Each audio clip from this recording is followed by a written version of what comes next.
Kan properti juga sama. Anda punya restoran yang top ya. Saya punya tanah nih. Saya nggak mau sewain loh. Anda buka restoran di tanah saya, nanti dari penghasilan masuk 10% punya saya. Wajar dong. Ya, Nah, ya. kenapa undang-undang Minerba nggak mau diubah, saya bilang. Nah, Seperti undang-undang migas dong. Ya. Lifting kan 15% punya negara. Ya. Yang Menteri SDM keluarin harga dong. Nah, saya bilang gini, Anda mau tambang di kampung saya, desa saya. Ya sudah, tambang emas. Dapat 100 ton. Kalau 10%, berarti 10 ton punya Ya. pemerintah. Pertanyaannya, pengusaha mau nggak digituin minta 10-20%? Kalau bilang nggak mau, siapa bilang? Yang terjadi itu nama oknum pejabat keluarganya punya izin semua, Iya. saham. Iya. Akhirnya nggak pernah mau kasih ke negara. Iya. Coba migas kok bisa lifting minyak sama gas 15% punya negara. Itu saya bilang semua hutang lunas, Pak Mahfud. Bayangin, kalau saya nggak mau ambil saham. Misalnya kita lagi ramai Freeport nih, Freeport. diperpanjang sampai selesai. Kalau saya, lo mau perpanjang sampai selesai, saya kasih. Tapi setiap kali mineral yang lu angkat, 20% punya saya, negara. Di luar royalti yang lain.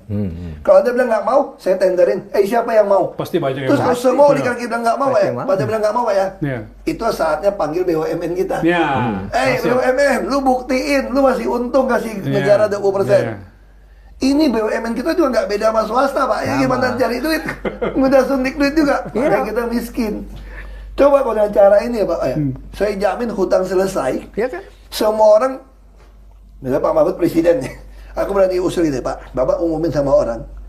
Kamu tinggal lapor sama kami, kalau satu keluarga penghasilan di bawah UMP di daerah kamu, lapor aja. Nanti listrik dibayarin, subsidi semua, Nah. pakai voucher digital, selesai Iya. Pak. Iya ya. Semua ditanggung Pakai ya. voucher. Pakai voucher. Begitu voucher sebulan Anda nggak pakai, hangus. Kan gampang pakai voucher, Bagus ya. teknologi. Iya. Nggak bisa Anda jual. Menarik. Ya nggak? Ya, Iya, nggak ada lagi orang iya. curi bensin Iya, lah, iya, curi iya. solar lah, Iya. curi gas, nggak Iya, ada lagi iya, juga. iya. Kesejahteraan Nggak ada. masing-masing orang sudah bisa dijamin Listrik gitu ya. 1300 watt, udah subsidi, berapun nggak usah bayar. Mana sih ada orang kelas menengah tahan 1300 watt, Pak? Ya. AC satu aja bisa jatuh turun tiap malam. Pak Bisa Mahfud. ketak-ketik. Bahwa Iya, ada iya. yang saya teruskan, Bapak bisa tadi bahwa rumusnya sebenarnya ada pada eksekutif di presiden Iya, gitu. iya. Dan kita tahu semua itu, bahkan pemimpin negara dimanapun saya kira tahu rumusnya itu, Pak. Iya. Tapi pertanyaannya, kenapa nggak jalan, Pak? Kenapa korupsi terus bermunculan dan membesar gitu? Saya tidak tahu juga kenapa yang begini ini kok nggak diatasi gitu.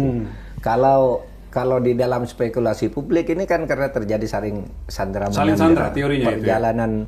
perjalanan karir politik seseorang tuh kadangkala political trade-off-nya terkait dengan itu. Saling sandra itu, kalau kamu boleh jadi ini tapi harus begini dan seterusnya. Lalu semboyan atau pidato-pidato yang keras itu kadang-kala di bawahnya ndak jalan, ndak bisa ada penegakan hukum yang sungguh-sungguh karena ini jaringannya sudah gila. Oleh sebab itu sebenarnya kunci utama memang ada pada presiden. Kalau presiden mau apapun bisa kok. Ini tadi kreatif sekali dengan cara mudah. Penegakan hukum sama. Saya minta ini dong, gitu. Jadi tidak perlu rekayasa dan sebagainya. Pak Ya. Ahok, apa jawabannya? Kalau pertanyaan Ini, yang sama saya ini sampaikan, mungkin Pak. saya salah ya. Iya. Saya pikir yang berkuasa ini terlalu sombong dan angkuh. Dia berpikir rakyat itu mau apa lo? Lu semua kau bikin bodoh, bikin lu miskin. Makin bodoh, makin miskin, kau makin berkuasa. Dari mana Pak Ahok